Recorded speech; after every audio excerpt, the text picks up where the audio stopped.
नमस्कार मित्रांनो, महाराष्ट्र किचनमध्ये आपलं स्वागत आहे। आज आपण ग्रेव्हीदार मशरूमची भाजी बनवणार आहोत। आपण 1 पाव मशरूम घेतलेले आहेत।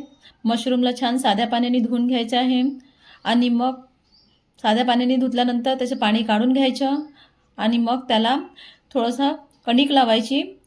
कणिक म्हणजे गहूचे जे पीठ असते ते थोडंसं लावून घ्यायचं त्याला आणि छान घासून धुवून घ्यायचं। मग थोडंसं कोमट पाण्याने पण धुवून घ्यायचं आणि ती समोरची जी दंडी असते ती थोडीशी कापायची बस आणि मधातून 2 भाग त्याचे करून घ्यायचे। हे याप्रमाणे। आता आपण मशरूममध्ये चिकन मसाला टाकणार आहोत। 1 पॅकेट चिकन मसाला टाकून द्यायचा आणि थोडा वेळ त्याला 5 मिनिटं साईडला ठेवून द्यायचं मिक्स करून। आता आपण तेल टाकणार आहोत। आता आपण कुकरमध्ये 3 चमचे तेल घालूया आणि मग जिरा टाकूया। तेल गरम झालं की लसूण टाकूया। लसूण आपण 1 गाठ घेतलेली आहे। लसूण छिलून घेतलेली आहे आणि लाल मिरची पण टाकलेली आहे। आपल्या चवीनुसार आपल्याला जशी पाहिजे। 2 कांदे कापून घेतलेले आहेत लांब। याप्रमाणे बघा मी दाखवते टाकताना त्याप्रमाणे 2 कांदे परतून घ्यायचे छान आणि मग आलं लसूणचे पेस्ट टाकायचे थोडंसं।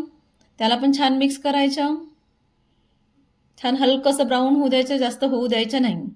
आणि त्यानंतर मग टमाटर टाकायचे। 2 टमाटर चिरून घेतलेले आहेत।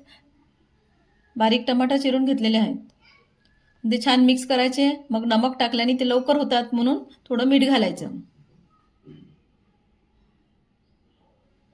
आणि मग अर्धा चमचा हळद घालायची। धनिया पावडर घालायची 1 चमचा। आपल्या चवीनुसार तिखट घालायची।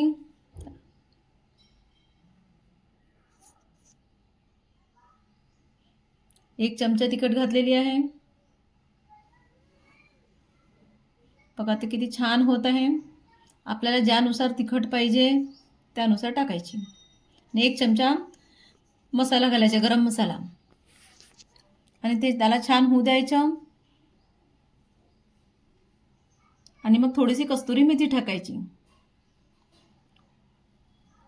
आणि थोडासा सांबार घालायचा आणि मग 1 ग्लास पाणी टाकायचं आणि छान उकळी आली की कुकरचं झाकण लावून द्यायचं आणि 2 शिटी होऊ द्यायची आणि मग बंद करायचं।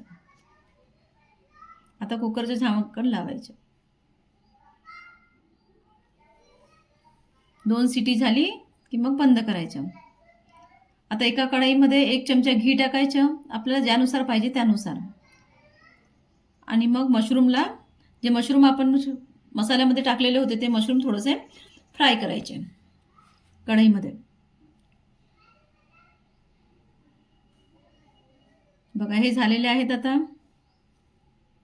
आता आपण जो कुकर लावलेला होता ते झालेला आहे आपला। त्याला थोडं उकळी येऊ द्यायची कारण की 2 शिटी झालेली होती। आता आपण खोललेलं आहे त्याला आणि छान उकळी आली की त्यामध्ये मशरूम ओतून द्यायचे आणि टाकून द्यायचे कढईमधले आणि छान मिक्स करून घ्यायचं। बघा किती छान ग्रेव्हीदार मशरूम दिसत आहे। आता आपण त्यामध्ये थोडासा मसाला टाकूया, जो आपल्याला वाचलेला होता मसाला तोच थोडा टाकून घ्यायचा त्यामध्ये, चिकन मसाला।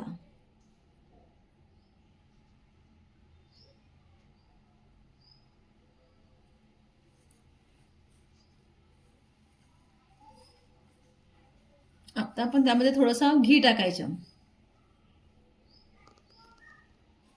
1 चमचा घी टाकून घ्यायचं, त्याच्याने स्वाद चांगला येतो। बघा आपली किती छान ग्रेव्हीदार मशरूम वाटत आहे। आता आपण त्यामध्ये पाणी टाकू 1 ग्लास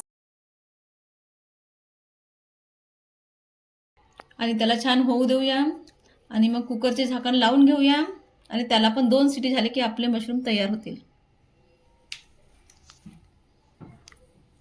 बघा आपली मशरूमची भाजी किती छान स्वादिष्ट भाजी तयार झालेली आहे, छान ग्रेव्हीदार।